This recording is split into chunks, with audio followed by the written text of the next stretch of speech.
Olá, tudo bem com você? Bispo Valdivino Rodrigues. Vamos meditar num assunto bíblico muito importante? Veja comigo aqui na tela do computador. Eu quero falar sobre a blasfêmia contra o Espírito Santo. Este é um dos assuntos que chama muita atenção de estudantes bíblicos e também de cristão em geral. E são várias as teorias para se explicar o que de fato é a blasfêmia contra o Espírito Santo. E eu quero meditar com você então nesse assunto. Este assunto ele está relatado nos evangelhos, em Mateus, em Marcos e também em Lucas. No evangelho de Mateus, capítulo 12, do versículo 22 ao 24, nos diz assim: trouxeram-lhe então um endemoniado cego e mudo, e de tal modo o curou que o cego e mudo falava e via. E toda a multidão se admirava e dizia: não é este o filho de Davi? Mas os fariseus, ouvindo isto, diziam: este não expulsa os demônios, senão por Beelzebu, príncipe dos demônios.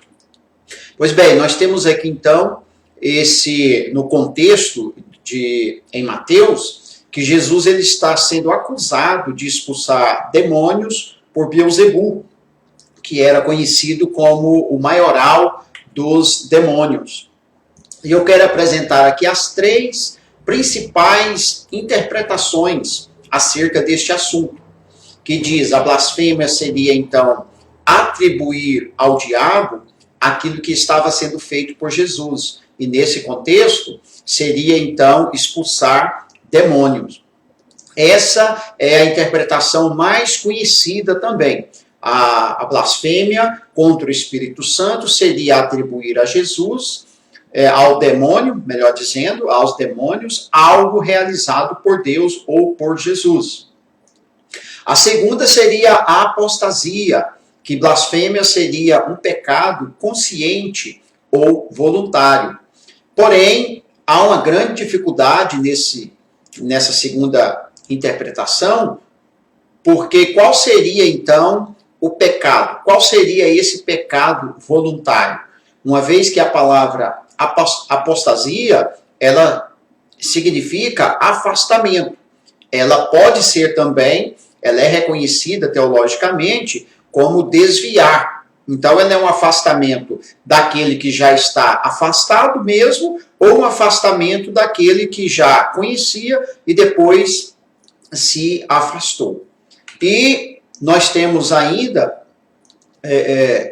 aqui essa posição de Paulo, que ele relata que ele era um blasfemador. Diz assim em 1 Timóteo aí, 1:13, que diz: ainda que outrora eu era blasfemador, perseguidor e injuriador, mas alcancei misericórdia, porque o fiz por ignorância na incredulidade. Então, ou seja, seria então alguém inconsciente da grandeza de Deus, da veracidade das coisas de Deus, cometendo blasfêmia, atribuindo situações que não seria verdadeira a Deus, ou até mesmo atribuindo as verdades de Deus a outros deuses. E nós sabemos que Paulo, ele era judeu, ele adorava o Deus revelado no Antigo Testamento, o Deus criador dos céus e da terra, mas ele mesmo diz que cometia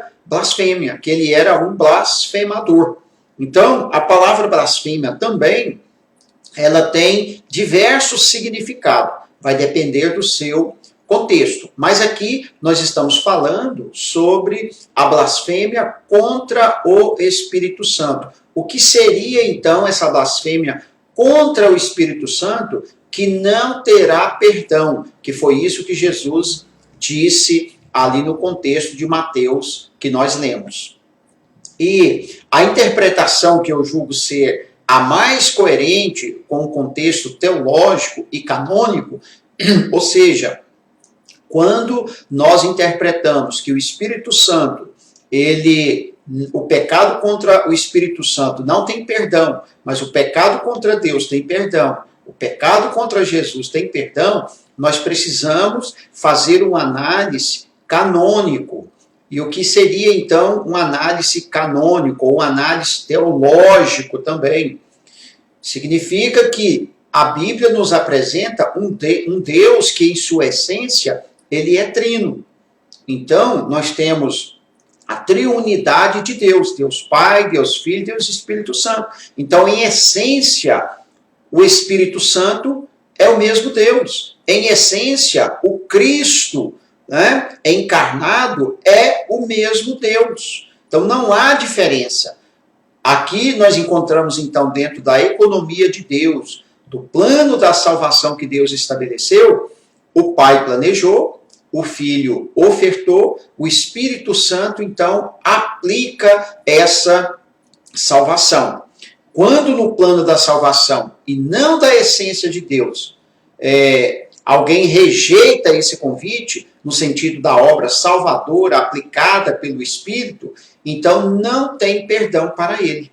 Ele se priva do perdão que o Filho proveu e que o Espírito Santo está lhe convencendo.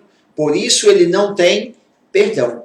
A conclusão que eu chego é que não ter perdão não é que o Espírito não dá o perdão, mas que a pessoa se priva da recepção desta graça salvadora. A Bíblia não apresenta um Deus bom, um Filho bom e um Espírito mau. Por isso, quando diz que não há perdão, não quer dizer que o Espírito Santo não é capaz de perdoar, mas que alguém, ao privar-se da graça salvadora, não terá perdão, pois o único meio que o Pai providenciou para dar esse perdão é pela graça do Espírito atuando para nos convencer e nos levar ao Salvador. Aí, então, é a interpretação que julgo mais coerente com o contexto teológico e com o contexto canônico. A blasfêmia contra o Espírito Santo, que não há perdão, não é um ato, uma atitude, uma palavra, uma atribuição de algo de Deus ao diabo, mas o privar-se da graça salvadora, que consiste em não haver perdão.